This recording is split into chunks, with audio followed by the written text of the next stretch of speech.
23 फरवरी 1991 की रात थी। मेरी बहन और मैंने कांगरी को जोर के साथ पकड़ लिया।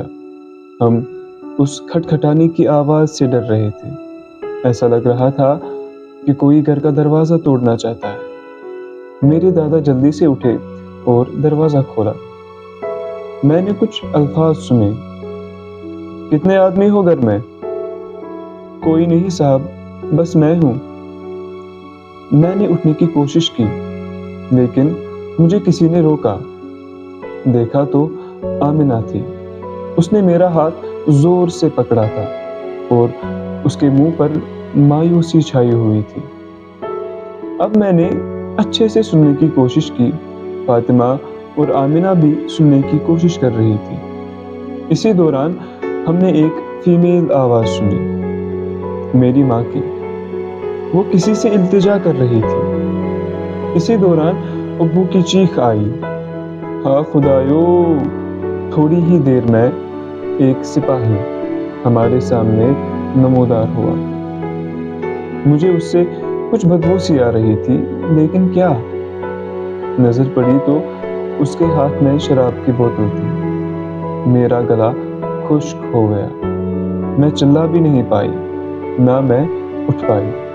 ऐसा लग रहा था कि जमीन ने मुझे पकड़ लिया है। मेरी बहनों ने मुझे जोर से पकड़ लिया था। देखते ही देखते वो आर्मी वाले 1 से 6 हो गए।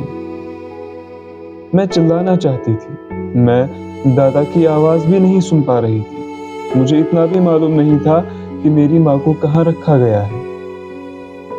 उन इंडियन आर्मी वालों में से एक ने मेरे बाल पकड़े, मुझे घसीटा। मैंने उसके पाँव पकड़े। मुझे आज भी याद है कि किस तरह मैंने भीख मांगी, खुदा के लिए हमें छोड़ दो। हमने कुछ नहीं किया, यहाँ तक कि मैंने उसके जूते पर सर रख दिया, लेकिन वो मुझे घसीट कर किचन में ले गया, जहाँ मेरी वालिदा को पहले से रखा हुआ था। मैं पूरी ताकत के साथ चिल्लाई, मुझे मैं बचाओ पे। लेकिन वो कैसे? मैं वो शेयर भी नहीं कर सकती जो मैं उस वक्त देख रही थी और जो मेरी माँ के साथ हो रहा था। मेरी जिंदगी के साथ साथ मेरा कर्म भी फाड़ा गया। जब मुझे होश आया, मेरा सर खाली था और मैं सुन्न हो चुकी थी। मेरा चेहरा गीला था।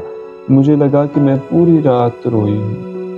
मेरी रूह के साथ साथ मेरा जिस्म भी बेनकाब था। मेरे साथ साथ उस कमरे में मेरी माँ भी पड़ी हुई थी। वो बेहोश थी या वो दिखा रही थी। उसने अपना मुंह दूसरी तरफ रखा हुआ था। इसी दौरान कुछ रोने की आवाजें सुनी। देखा तो वो मेरा भाई था। उसने मुझे किसी चीज से ढक दिया। मुझे याद भी नहीं, ना मुझे मालूम है कि वो क्या था। मैंने आज तक अपने भाई से नहीं पूछा। उस हादसे के बाद हमने उस रात के बारे में कभी बात नहीं की,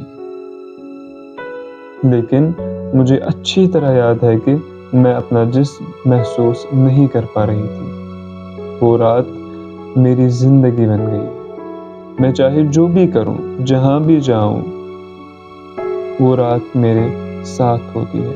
वो मेरा पीछा कभी नहीं छोड़ती। ये हमेशा मेरे साथ रहती है।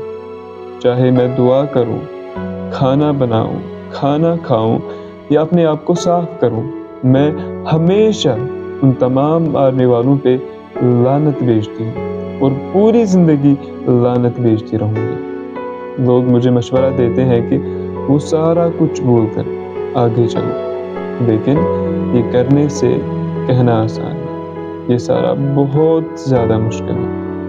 ये इसी तरह है कि मैं आंखें निकाल लूं और समझूं कि मैंने कुछ देखा ही नहीं। मेरे घर वालों को डर था कि मुझसे कोई शादी नहीं करेगा, लेकिन मैंने की भी नहीं। ऐसा नहीं है कि मैं शादी नहीं करना चाहती, मेरा मन नहीं, लेकिन उस हादसे के बाद मेरे जिस्म ने, मेरी सेहत ने मुझे इजाज़त नहीं दी। मैं किसी का भी घर बर्बाद नहीं करना चाहती। نہ میں کسی کی زندگی برباد کرنا چاہتا۔ ہم نے کبھی اپنی فرینڈس کے بارے میں نہیں بتایا جن کے ساتھ ریپ ہوا تھا۔ اس رات کے بعد جب بھی ہم فرینڈس آپس میں ملتے ہیں ہم بہت زیادہ روتے ہیں، بہت ہی زیادہ روتے ہیں۔